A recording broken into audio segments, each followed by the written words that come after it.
জয় হিন্দ বন্ধুরা, সবাই কেমন আছো? আশা করি তোমরা সবাই খুব ভালো আছো। তোমরা দেখছো তোমাদের প্রিয় ইউটিউব চ্যানেল বিয়ন্ড লার্নিং। সাম্প্রতিক G7 এর একটা বৈঠক সংগঠিত হলো। এই বৈঠক থেকে যে কোনো এক্সামে, তোমাদের আপকামিং রেলওয়ের এক্সাম, এসএসসি জিডি, যে কোনো এক্সামের ক্ষেত্রে এখান থেকে তোমাদের কোশ্চেন্স থাকবে, ঠিক আছে? আর এই সম্বন্ধীয় আজকে সম্পূর্ণ ডিটেলস ভিডিও হবে, প্রথম থেকে শেষ পর্যন্ত দেখো। এবং যদি ভালো লাগে একটা অবশ্যই লাইক করে দিও, ওকে? G7 কত সালে স্থাপিত হয়েছিল? উত্তর কি হবে? 1975। এর যে প্রথম যে সম্মেলনটা হয়েছিল সেটা 1975-এ ফ্রান্সে সংগঠিত হয়েছিল, ঠিক আছে? প্রত্যেকটা পয়েন্ট ইম্পর্টেন্ট আমি একদম তোমাদেরকে অনলাইনে হিসাবে এখানে নিয়ে চলে এসেছি, যাতে তোমাদের বুঝতে কোনো রকম কোনো কনফিউশন না হয়, ঠিক আছে? নেক্সট পয়েন্ট দেখো, সদস্য সংখ্যা। এক্সামে আসে যে নিম্নলিখিত কোন দেশটি G7 অন্তর্ভুক্ত নয়, ঠিক আছে? এই জন্য আমাদের এই যে 7টা সদস্য আছে সেইগুলোকে আমাদেরকে একদম মুখস্থ রাখতে হবে। আর মনে রাখার জন্য কি ট্রিক দরকার সেটাও তোমাদেরকে আমি দিয়ে দেবো, একটু ধৈর্য ধরে তোমরা থাকো, ওকে? 7টি দেশ আছে এবং কি আছে? European union. তাহলে কি 8টা হয়ে গেল? না, ইউরোপিয়ান ইউনিয়ন কিন্তু এদের অ্যাকচুয়ালি সদস্য নয়। কিন্তু যখনই কোন রকম কোনো বৈঠক হয় G7 এর, তখন কিন্তু ওই ইউরোপিয়ান ইউনিয়নটা কিন্তু অংশগ্রহণ করে, ঠিক আছে? এবার কোন কোন দেশ রয়েছে এর মধ্যে? এই যে বললাম 7টা দেশ, এই 7টা দেশের নাম কি? প্রথম হচ্ছে Japan, USA, Italy, Canada, England, Germany এবং ফ্রান্স। আর একবার মন দিয়ে শুনে নাও, Japan, USA, Italy, Canada, England, Germany এবং ফ্রান্স। আশা করছি তোমাদের একদম মনে নেই। এবার দেখো মনে রাখার জন্য কি ট্রিক, দেখো কি ট্রিক আছে। জুস উইথ গার্লফ্রেন্ড, অর্থাৎ জিএফ, ঠিক আছে? Juice with GF.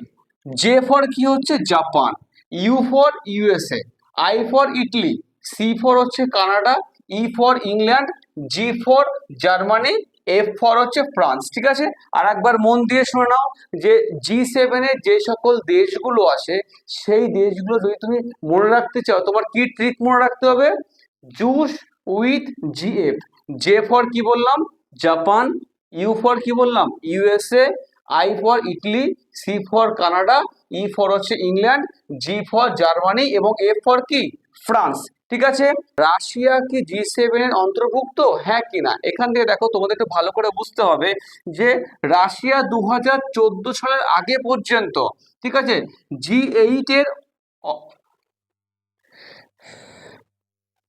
নেক্সট দেখো বন্ধুরা, রাশিয়া 2014 সালে 24শে মার্চ G8 থেকে অপসারণ করা হয় রাশিয়াকে, ঠিক আছে? রাশিয়াকে 2014 সালের 24শে মার্চ G8 থেকে অপসারণ করা হয়। এবার এই G8 জিনিসটা কি বলতো? G7 এবং G8 একই জিনিস। যতদিন রাশিয়া G7 এর সাথে যুক্ত ছিল ততদিন এটা 8খানা দেশ ছিল, তাহলে আমরা সেটাকে বলতাম G8 বলতাম। যেহেতু রাশিয়া 2014 সাল থেকে G8 থেকে বাদ চলে গেছে, সেই জন্য আমরা একে এখন কি বলছি? G7 বলছি, ঠিক আছে? তাহলে রাশিয়া কত সালে যুক্ত হয়েছিল অবশ্যই ইম্পর্টেন্ট, আর আমাদের জানা অবশ্যই দরকার। 1997, অর্থাৎ 1997 সালে রাশিয়া G7 এ যুক্ত হয়। যখনই যুক্ত হলো G7 এ, কি হলো? তার নাম হয়ে গেলো G8 হলো। আবার রাশিয়া যে ওখান থেকে বেরিয়ে চলে আসলো কত সালে? 2014 সালে, তখনই আবার কি নাম হয়ে গেল? G7। তাহলে এখন বর্তমানে আমি কি বলবো? G8 কিন্তু বলবো না, কারণ কি? রাশিয়া সেখানে নেই, এখন আমরা কি বলবো? G7 বলবো, ঠিক আছে? 2024 সালে যে G7 বৈঠকটা হলো সেটা হোস্ট কে করলো? উত্তর কি হবে? ইটলি, ঠিক আছে? উত্তর কি হবে? ইটলি। এবার দেখো ডেট, খুবই ইম্পর্টেন্ট, যে ডেটটা অনেক সময় দিয়ে যায়। সব থেকে মোস্ট ইম্পর্টেন্ট হচ্ছে হোস্ট, কোন দেশে এটা সংগঠিত হলো। উত্তর কি হচ্ছে? ইটলি। এবার হচ্ছে কোন তারিখে হচ্ছে? 13 থেকে 15ই জুন 2024 সালে কি হয়েছিল? G7 বৈঠকটা হয়েছিল কোথায়? ইটলিতে হয়েছিল।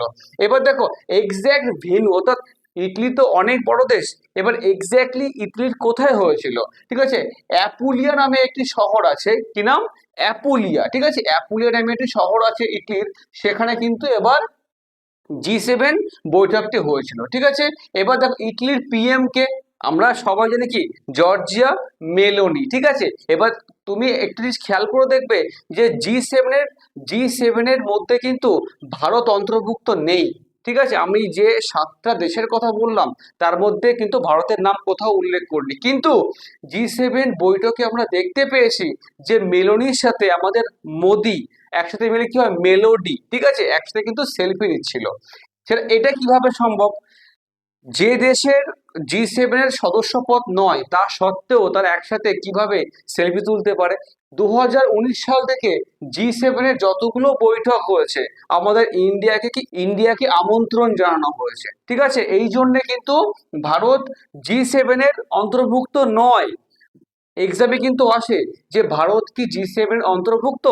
একদমই না, ভারত G7 না, G20 কিন্তু অন্তর্ভুক্ত, ঠিক আছে, মনে রাখবে ভারত কিন্তু G20 অন্তর্ভুক্ত, ভারত G7 অন্তর্ভুক্ত নয়। তা সত্ত্বেও কি 2019 সাল থেকে প্রত্যেক বছর G7 যখনই বৈঠক হোক না কেন তখনই কি হচ্ছে, আমন্ত্রণ জানানো হচ্ছে। সেই জন্য কিন্তু এইবারও নরেন্দ্র মোদীর সাথে আমরা জর্জিয়া মেলনের কিন্তু একটা সুন্দর সেলফি দেখতে পাই, ঠিক আছে।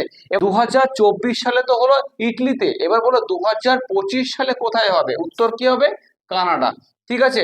এডিশন এই যে বছরটা 2024 সালে 50তম বছর হলো, ঠিক আছে, অর্থাৎ এর আগে 49 বার কিন্তু এই সম্মেলনটা হয়ে গেছে, ঠিক আছে। এবার দেখো G7 এর যে বৈঠকটা, G7 এর 2023 সালে অর্থাৎ গত বছর যে বৈঠকটা সেটা কোথায় হয়েছিল? জাপান। তাহলে একবার কুইক রিভিশন হয়ে যাক, 2023 সালে বৈঠক হয়েছিল কোথায়? জাপানে। 2024 সালে এই বছর কোথায় হলো? ইটলিতে। এবং আগামী বছর 2025-এ কোথায় হবে বলো? কানাডাতে হবে, ঠিক আছে। G7 এর সম্পূর্ণ ডিটেলস ভিডিও, এর বাইরে একটা কোশ্চেন তোমার থাকবে না। যদি এই ধরনের ভিডিও তোমরা আরো পেতে চাও অবশ্যই করে তোমাদেরকে এই চ্যানেলটাকে সাবস্ক্রাইব করে রাখতে হবে, থাকা বেল আইকনটিকে অবশ্যই করে প্রেস করে রাখতে হবে, ঠিক আছে বন্ধুরা। যদি ভালো লাগে একটা লাইক করে দিও। আবার দেখা হচ্ছে নেক্সট কোনো ভিডিওতে। আপাতত জয় হিন্দ, জয় ভারত।